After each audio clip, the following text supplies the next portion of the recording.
అతనిలో కూడా ఎక్కడో కొంత గర్వం వచ్చేసింది. తర్వాత తన రెండో స్నేహితుడు కూడా అనారోగ్యంతో చచ్చిపోయాడు. అనారోగ్యంతో చచ్చిపోయిన తర్వాత మరలా ఆ శవాన్ని ఖననం చేయడానికి వెళ్ళాడు.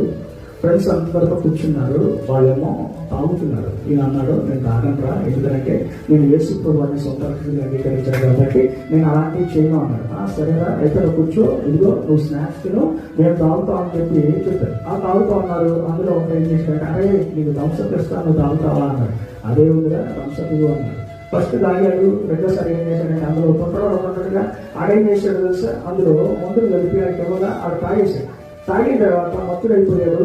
తర్వాత ఆయనకి ఏమనిపించింది అంటే, అంతకు ముందు ఉన్న దానికన్నా కూడా ఇది చాలా బాగుంది అని చెప్పి అప్పటి నుండి మరలా తాగడం స్టార్ట్ చేశాడు.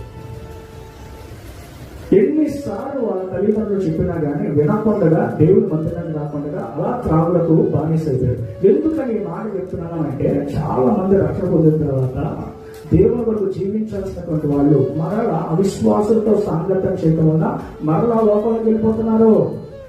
ఫ్రెండ్ బర్త్డే అని, మ్యారేజ్ అని, ఫంక్షన్ అని చెప్పి ఇలా అలా అని చెప్పి చాలా మంది త్రాగులు బానిసైపోయి దూరం వెళ్ళిపోతున్నారు.